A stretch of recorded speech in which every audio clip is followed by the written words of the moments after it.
Everyone welcome back to my channel. दोस्तों स्वागत है आप सबका हमारे चैनल पर, जहां हम बातें करते हैं फैशन, ब्यूटी, लाइफस्टाइल, पूजा पाठ से जुड़े हुए ऑल इन टॉपिक पर। मैं आपके साथ शेयर करती हूं अपनी लाइफ का एक्सपीरियंस। तो फ्रेंड, जय श्री कृष्णा, राधे राधे। कैसे हैं आप सब? आई होप आप लोग अच्छे होंगे। मैं भी बिल्कुल ठीक हूँ। आज का वीडियो विशेष है। आज इस वीडियो में हरतालिका तीज की शुभ पूजा के मुहूर्त के बारे में बता दूंगी। कुछ विशेष कमेंट हरतालिका तीज से जुड़े हुए उनको भी मेंशन कर दूंगी।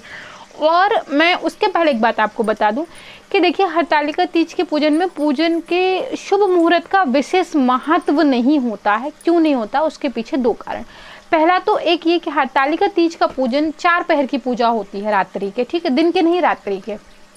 दूसरी चीज़ ये कि भगवान शिव, माँ पार्वती का पूजन आप कभी भी करिए, वो मुहूर्त अपने आप में शुभ हो जाता है।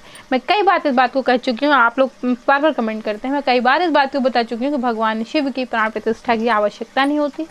उनका पूजन आप जिस घड़ी में कर देते हैं वो घड़ी शुभ हो जाती है। तो आपको आवश्यकता शुभ मुहूर्त की नहीं है। फिर भी बहुत सारे लोगों का कमेंट आया था, तो वो भी मैं बता देती हूँ। और बहुत विशेष कमेंट हैं इस व्रत को लेकर, तो वो भी मैं आपको बता देती हूँ। तो जो सुबह की पूजा है, किस तारीख को आपको सुबह में पूजा करनी है, वो आपको कब से कब तक कर लेनी है। आप चाहें तो कर सकते हैं इस मुहूर्त में। वैसे मैंने आपको कहा कि ज़रूरत नहीं है, मैं ये भी कह रही हूँ कि ज़रूरत नहीं है। फिर मैं आपको मुहूर्त बता देती हूँ उन लोगों के लिए जिनको मुहूर्त बहुत महत्वपूर्ण रखता है, ठीक है। तो सुबह में 5:54 से लेकर सुबह 8:30 तक आप सुबह का पूजन कर सकते हैं। रात्रि में, शाम का मतलब, तो 6:45 इस समय प्रदोष काल शुरू होता है। सूर्य अस्त के बाद और रात्रि प्रारंभ होने के बीच का जो समय होता है उसे हम प्रदोष काल कहते हैं, ठीक है। वो भगवान शिव का काल होता है। उस समय भगवान शिव की पूजा बहुत विशेष महत्वपूर्ण होती है। तो ये जो मुहूर्त सुबह रात्रि का शुरू हो रहा है वो 6:45 से शुरू होकर 9:06 तक है। तो ये हो गए पूजा का समय। रात्रि की पूजा आप प्रथम पहर की पूजा जो है वो इस मुहूर्त में शुरू कर लीजिएगा। उसके बाद आप चारों पहर की पूजा का समय अपने हिसाब से मिला लीजिएगा, ठीक है। होम चारों पहर की पूजा के साथ किया जाएगा। तिथि कब प्रारंभ हो रही है? तो तिथि प्रारंभ हो रही है 21 अगस्त की रात 2:13 से। तिथि कब समाप्त हो रही है? तो 22 अगस्त की रात 11:02 से। तो ये है शुभ मुहूर्त जो मैंने आपको बताए। आप जान गए इसके बारे में। अब हम आते हैं कमेंट की तरफ। बहुत सारे कमेंट है। सर्वप्रथम कमेंट था कि दीदी हम पीरियड में हैं, हम पूजा कैसे करेंगे। मैंने हमेशा कहा पीरियड में पूजा नहीं की जाती है, भगवान जी को स्पर्श नहीं करते। अगर आप ऐसा करते हैं तो इसकी 2 हानियां होती हैं। पहली धर्म की हानि होती है, दूसरा आपके विग्रहों की प्राण प्रतिष्ठा खंडित हो जाती है। आपको दोबारा से फिर से उनकी प्राण प्रतिष्ठा करनी होगी। अभी एक्चुअली क्या है, आप लोगों के दिमाग में कुछ कंफ्यूजन है। प्राण प्रतिष्ठा को आप लोग ये समझते हैं कि हम भगवान में प्राण डाल देते हैं। ऐसा नहीं है। इंसान भगवान में प्राण नहीं डालता, ऐसा नहीं है। तो मैं फिर कभी बताऊंगी, डिटेल में बता दूंगी कि एक्चुअल प्राण प्रतिष्ठा है क्या। बता चुकी हूँ, फिर भी एक वीडियो में सेपरेट बहुत बड़ा विषय है ये बातचीत करने के लिए। कई वीडियो बनेंगे इस पर जब इस पर बातचीत होगी। तो पीरियड में तीजा का व्रत छोड़ा नहीं जाता। आप तीजा का व्रत रहें, स्नान कर लें, साफ वस्त्र पहन लें। घर में मंदिर है तो दूर से हाथ जोड़ लें, बाहर मंदिर जाना है तो दूर से आप हाथ जोड़ लें। ऐसी स्थिति में पूजन की थाली को स्वयं के द्वारा तैयार करके या किसी और के द्वारा तैयार करके आप पंडित जी को दे दें, ठीक है। मतलब आपके घर के आसपास जो मंदिर है, वहाँ अगर शंकर पार्वती जी का मंदिर है तो तय है कि वहाँ तीज की पूजा होगी। तो आप स्वयं के द्वारा उस थाल को तैयार कर सकते हैं या किसी और के द्वारा करवा सकते हैं। थाल देने के बाद आप पंडित जी को स्मरण करवा दीजिएगा कि आप इस कारण की वजह से पूजा नहीं कर सकते थे। तो पंडित जी उस सामग्री का शुद्धिकरण कर लेंगे और आपकी तरफ से माँ को अर्पित कर देंगे। ये विधि है हरतालिका तीज के पूजा में, अगर ऐसी कोई समस्या आ जाती है तो, ठीक है। और देखिए, भगवान की कृपा से मेरे व्रत बहुत अच्छे से जाते हैं, कोई समस्या आती नहीं। और अगर आ जाती है तो पतिदेव रहते हैं पूजा करने के लिए, तो अलग अलग सब विधि सीख गए हैं, सब कुछ कर लेते हैं। मुझसे आगे आगे सारा काम कर देते हैं। कलश की स्थापना कैसे करनी है, कलश पे पत्ते कैसे सजाने, सब काम उन्हीं के रहते हैं, तो वो खुद ही कर देते हैं। अब दूसरा कमेंट एक ये आया कि दीदी हमारी मम्मी या हमारी भाभी, कोई कमेंट आया था कि हमारी वो चने निगल के व्रत को पारण करती हैं। चने निगल के अशोक, जब हम अशोक के पेड़ का मतलब बरगद अमावस्या का पूजन करते हैं उस समय किया जाता है। हो सकता है आपके यहाँ चलन हो। मैंने बहुत वीडियो में कहा है कि हिंदुस्तान की स्थिति बहुत दूसरी है। यहाँ 365 दिन में 465 त्यौहार होते हैं और जगह जगह पे जो है पानी और भाषा का परिवर्तन होता है, तो चलन का भी परिवर्तन स्वाभाविक है, उससे परेशान होने की आवश्यकता नहीं। हमारे यहाँ जो चलन है वो मैंने आपके साथ बताया। एक और कमेंट आया था कि दीदी इस लॉकडाउन में के चलते हम नए वस्त्र नहीं ले पाए हैं, तो क्या हम पुराने वस्त्रों में पूजा कर सकते हैं? बिल्कुल कर सकते हैं। आपके पास वैसे देखिए, मैंने आपको वीडियो में बताया था कि मायके से चीज़ें आती ही आती हैं, और किसी तीज में आए ना आए, इस तीज पे ज़रूर आती हैं। तो पहले तो आप कोशिश करें कि नया वस्त्र ले लें। किसी कारणवश नया वस्त्र नहीं है तो जो आपने पहना है उसे धो लीजिए, साफ कर लीजिए, गंगा जल छिड़क के शुद्ध कर लीजिए और नए भाव बनाकर उसे पहन लीजिए। वो आपके लिए नया ही होता है, ठीक है। बकाया कि तो आपके मायके से अगर आया है तो आप उसे धारण करिए, नहीं आया तो आपके पतिदेव व्यवस्था कर देंगे। तो ये है। कुछ लोगों का कमेंट ये आया था कि दीदी कथा का क्या करें, हमारे घर में कोई कथा पढ़ने वाला है ही नहीं। तो देखिए, मैं कथा अपलोड कर देती। इसकी कथा 25 से 30 पेज की है, बहुत लंबी कथा है। हस्बैंड के पास इतना समय नहीं होगा कि वो 1-1.5 घंटे बैठकर लगातार कथा पढ़ रहे हैं, उसमें इनको समस्या हो सकती है।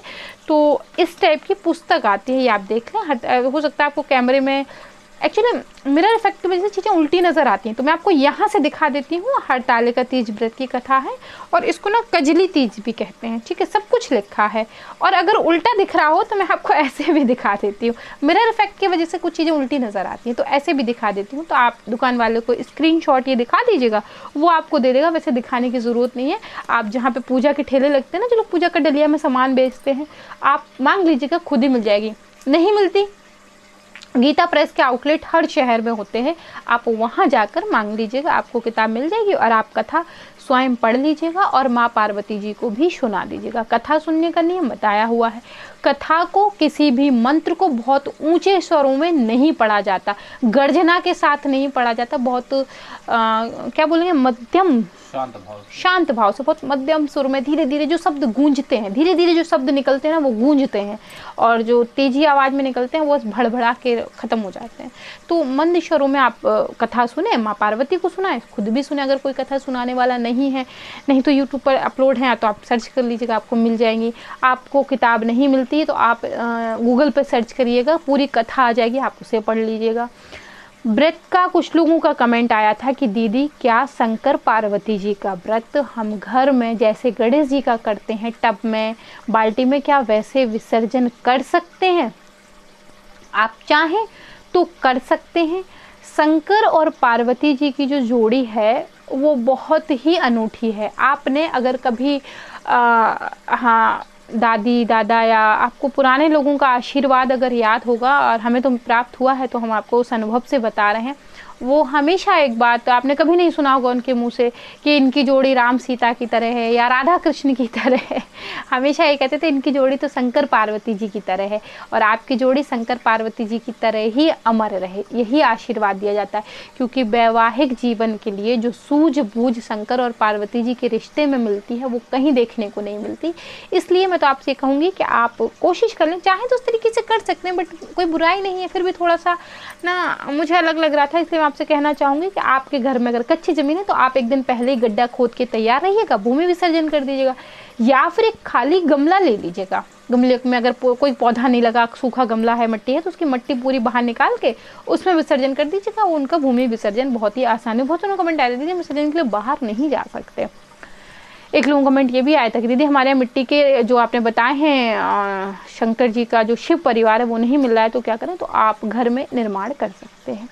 काली मिट्टी से भगवान शिव का निर्माण कर लीजिएगा, हल्दी से माँ पार्वती का निर्माण कर लीजिएगा, सिपाड़ी में गणपति जी का कर लीजिएगा, काली मिट्टी में ही कार्तिकेय जी का कर लीजिएगा। इस प्रकार से आप पूरे शिव परिवार का निर्माण कर सकते हैं। लेकिन ये विग्रह ज़रूरी होते हैं, पूजन इनका ही होता है, फिर इनका ही हम भूमि विसर्जन भी करते हैं। कुछ लोगों का कमेंट ये था कि दीदी आप अकेली हैं, कैसे पूजा करेंगी? हरतालिका तीज की पूजा तो मिल बांट के की जाती है। तो कोई कन्फ्यूज़न हो गया है, मैं आपको बताऊं, किसी ने कुछ आपको गलत बात बता दी है, कोई कन्फ्यूज़न दिमाग में बैठ गया है। हकीकत चीज़ तो ये है कि हरतालिका तीज तो क्या कोई भी पूजा किसी के घर के अंदर जाके नहीं की जाती, अपनी पूजा अपने ही घर में की जाती है। और अगर आपने पुरानी अपनी दादी नानी या अपनी मम्मी को देखा हो तो जो हरतालिका तीज की पूजा होती थी, महिलाओं को रात जगा करना होता था कि ताकि रात को सो ना जाए, आँख ना लग जाए। उस कारण से इस पूजा को या तो किसी मंदिर में करते हैं, शिवालय में करते हैं, या घर के आसपास इतना बगीचा होता है, गार्डन होता है, तो उसमें बैठ के सब महिलाएं एकत्रित होकर कर लेती थी। रात भर एक दूसरे को मेहंदी लगाना, भजन सुनना, कहानियाँ सुनाना एक दूसरे की, तो उससे रात कट जाया करती थी। ये पूजा किसी के घर के अंदर जाके नहीं की जाती। कहने का मतलब ऐसे नहीं कि आप रह रही हैं, आपके बगल में आपकी पड़ोसिन रह रही हैं, तो आपने सोचा अरे क्या अकेला, तो अपनी थाली लगा के पड़ोसिन के घर के अंदर जाके फिर पूजा कर लें, ऐसे नहीं की जाती। अपने ही घर में करिए, या फिर सभी महिलाएं एकत्रित हो जाइए कहीं गार्डन में, वहाँ कर लीजिए, या फिर किसी मंदिर में कर लीजिए। तो इस तरीके से की जाती है। और मेरी अगर पूजा की बात करें तो मैं तो कभी अकेली होती ही नहीं। वो पूजा, ये बात कहूँगी तो थोड़ा सा कुछ लोगों को हो सकता है बुरा लग जाए, वो पूजा ईश्वर ज़रूर स्वीकार करते हैं जिस पूजा को पति पत्नी दोनों मिलकर करते हैं। और हमारी स्थिति तो ऐसी है कि हमें जब मुझे कोई पूजा करनी होती है, कोई विशेष पूजा घर में होती है, मैं इनको पहले ही बता देती हूँ। हम लोग टाइम को मैनेज कर लेते हैं। अगर ये उस समय खाली नहीं होते तो मैं पूजा को आधा 1 घंटे आगे पीछे कर लेती हूँ। अगर ये उस समय खाली होते हैं तो ये उस समय उपस्थित हो जाते हैं। कोई कारण ऐसा हो जाता है, कोई मुहूर्त की वजह से पूजा आगे पीछे नहीं हो पा रही है, तो ये अपने काम को मैनेज करते हैं, उसे आगे पीछे करके जो है पूजा में उपस्थित ही ज़रूर देते हैं, भले 10 मिनट के लिए दें।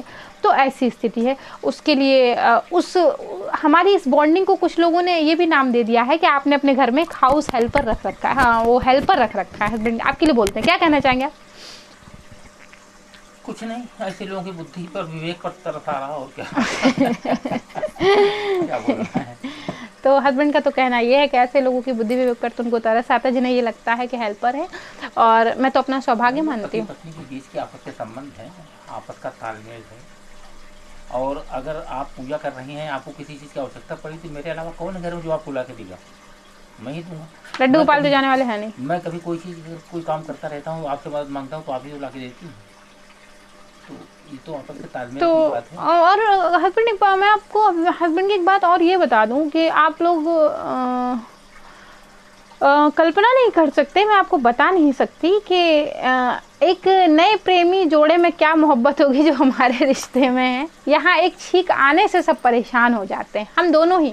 अगर मेरी तबीयत ख़राब हो, वैसे हस्बैंड भले ही 10 ना नुकुर करते रहे, नहीं कॉफ़ी बनाएंगे, नहीं चाय बनाएंगे, लेकिन अगर मेरे सर में दर्द भी है और मैं ये कह दूँ कि मेरी तबीयत नहीं सही, 1 कप चाय बना दीजिए, तो फटाफट दौड़ के जाएंगे और बना के लाएंगे। तो इस तरीके का तालमेल है। हम दोनों एक दूसरे को बहुत अच्छे से समझते हैं, क्योंकि हम दोनों ने एक दूसरे को अच्छे से समझने की कोशिश की है, एक दूसरे को अच्छे से समझाने की कोशिश की। बल्कि आप ये कह सकते हैं कि हस्बैंड जो है वो एक्स्ट्रा मैच्योर है और मैं एक्स्ट्रा जो है वो इनोसेंट हूँ चीज़ों को समझने में। वो मुझसे ज़्यादा मैच्योर है इस चीज़ में। मैं उस चीज़ में कभी कभी बचपना दिखा देती हूँ, बट उनकी तरफ से कभी ऐसा कुछ नहीं होता। तो ये आपस की बॉन्डिंग होती है कि आप कितनी अच्छी मजबूत तालमेल बना पाते हैं। और कुछ ईश्वर की कृपा है। हमारे चैनल पर भी बहुत सारे लोग कमेंट आता है कि दीदी, और जब आप दोनों पूजा करते हैं तो लगता है जैसे शंकर और पार्वती जी पूजा कर रहे हैं। तो इस तरह की बातें सुनकर मुझे अच्छा लगता है, थोड़ी सी शर्म भी आ जाती है, ऐसे मत बोला करें। मैं बहुत ज़्यादा शाई हूँ इस मामले में। तो ईश्वर की कृपा है, पूजा पाठ करते हैं तो कहीं ना कहीं उसका असर है, और वो सब चीज़ें दिखाई भी देती है, पूजा में भी दिखती हैं, हम लोगों की बातचीत में भी दिखती हैं। तो फ्रेंड्स, आशा करती हूँ कि तीज से जुड़े हुए सब महत्वपूर्ण सवालों के जवाब मैंने दिए। और आजकल कमेंट बॉक्स में उन सवालों के जो है वो कमेंट की रिप्लाई नहीं हो रहा है जिन्हें मैं वीडियो में मेंशन कर रही हूँ।